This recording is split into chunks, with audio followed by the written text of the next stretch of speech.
É isso. E aí, cara, e essa vida aí, como que tá? Tá cansativa, né? Cansativo? Porque é um momento de muito trabalho, muito trabalho. Se for pensar no que eu faço, eu tenho um programa diário na Rede TV, de segunda a sexta, meio-dia. Eu tenho um programa semanal na Rede TV. Eu tenho meu canal próprio no YouTube. Eu tenho o projeto 4x4 também no YouTube, com a Ana Paula Henke, o Guilherme Fiuza e o Rodrigo Constantino. Eu escrevo para 2 jornais.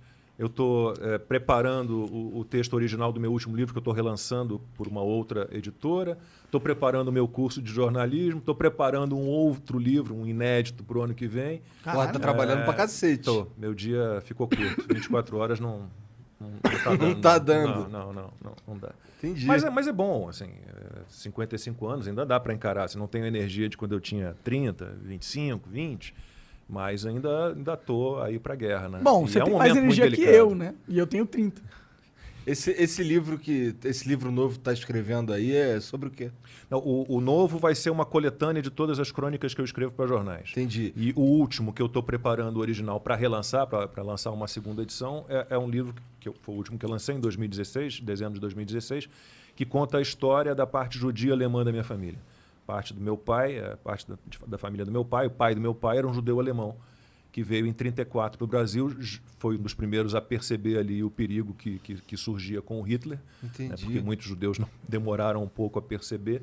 Então eu resgatei a história dessa parte judia alemã da minha família. E de que maneira? Esse meu avô veio para o Brasil, para o Rio de Janeiro, casou-se com a minha avó, que era filha do primeiro arquiteto do Brasil, que é nome de rua lá no Rio, não sei se você conhece, professor Gastão Baiana, que liga ali Copacabana à Lagoa. E a vida inteira, esse meu avô morreu, eu tinha 3 meses de idade, então eu não o conheci. E a vida inteira a gente quis saber mais dessa parte, né, alemã, judia da família, e minha avó sempre desconversou, nunca gostou de falar de nazismo, de holocausto e da família na Alemanha. Sempre negou que tivesse guardado cartas, correspondências ou alguma documentação da família na Alemanha. E quando ela morreu, a gente foi desmanchar o apartamento dela em Copacabana, morou a vida inteira lá, na rua Anhangá, e descobrimos mais de 300 cartas, a maior parte da minha bisavó Elise, alemã, para o meu avô e a minha avó. E essas cartas eram... Que conteúdos eram dessas cartas? Tudo que você puder imaginar. Assim, no início, cartas dissimuladas, porque a minha bisavó, como muitos judeus, ela fingia, né, que não estava acontecendo o que estava acontecendo.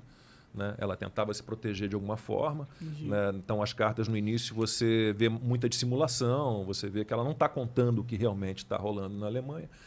Mas a partir de um certo momento, aí realmente ela começa a contar. Então, basicamente de que maneira a vida dos judeus na Alemanha as vidas foram se deteriorando, né, com a segregação, com a perseguição, né, até a solução final, que foi o extermínio interessante demais, dos judeus.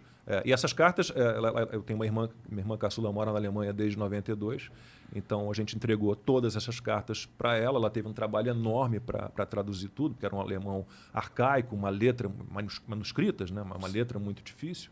Ela traduziu tudo e começou a botar uma pilha em mim. Olha, a história é incrível, a história é sensacional, eu vou me aprofundar na pesquisa sobre a família, tenta se aprofundar no ensaio histórico, ali na pesquisa sobre o período, e aí reuni todas essas informações e usei essas cartas de várias maneiras. O livro se chama Cartas de Elise, uma história brasileira sobre o nazismo, e essas cartas, algumas são publicadas na íntegra no livro, né, porque elas são, né, representativas, né, emblemáticas daquele momento.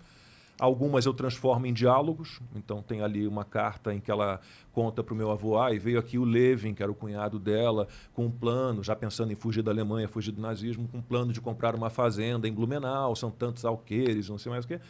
Aquela carta, publicá-la integralmente seria chato, então eu imagino o encontro do Levin com ela e eu faço um diálogo entre os dois. Então é um livro que tem uma carinha de romance, é uma história real, mas tem uma cara de romance, e algumas cartas só me deram informações, né, que eu diluo no texto. Isso acho que são documentos históricos, né? Sim. Isso aí. Eu acho que tem até pesquisadores que teriam interessados, né? Tem vários livros assim, né, de descendentes que conseguem reconstruir, né, reconstituir a vida. E o legal é que era da tua família, né? Não, e o bacana é que é uma homenagem, porque, por exemplo, os judeus, os nazistas foram implementando ao longo dos anos, né, desde a ascensão de Hitler, várias leis, né, de segregação contra os judeus. Então, retiraram os judeus do serviço público, retiraram os judeus das universidades como alunos e como professores, proibiram os judeus de frequentar bibliotecas públicas, cinema, teatro. Então, isso tudo foi num processo muito violento. Até que chegou o ponto que fizeram com que os judeus mudassem os nomes, seus próprios nomes. Então, os judeus que tinham prenomes de origem não judaica, as mulheres eram obrigadas a incluir o Zahra, o Sara no nome. Pra você saber que o cara é judeu mesmo. Isso. Meu avô era Ernest, eu me chamo Ernesto em homenagem a ele, e ele virou Israel. Então, tiram a sua identidade, depois tornaram todos os judeus apátridas, então tiraram a pátria, eles não eram mais alemães. Então, o livro foi uma homenagem, né? uma devolução à vida da minha bisavó, dos meus tios avós, dos meus primos, todos que foram dizimados pelos nazistas. Né? Isso é uma parte da história humana Triste. que é triste, é chocante, né, Eu já cara? fui chamado de nazista. Né? No meu Instagram, uma vez, um desavisado entrou lá e me chamou de nazista. E era Pedro o nome dele, eu nunca esqueci porque é o nome do meu filho mais velho. E eu me lembro bem da resposta. Eu falei, Pedro... me dei o trabalho de responder no Instagram. Pedro, erro. Pedro, eu poderia recomendar a você vários livros sobre o nazismo, vários livros, mas eu vou recomendar apenas um. Cartas de Elise, uma história brasileira sobre o nazismo, que eu escrevi e conta a história da parte judia alemã da minha família, que foi dizimada pelos nazistas.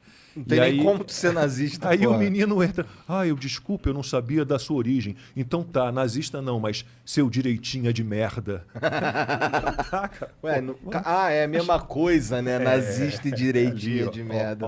Pra uma galera né? Meu Tá... Deus. Mas também pra uma galera... Os dois lados radicais estão transformando no país numa briga de quinta série do caralho, que a única coisa que acontece é comida voando de um lado pro outro. Nem comida, né? Porque a comida tá acabando pra galera.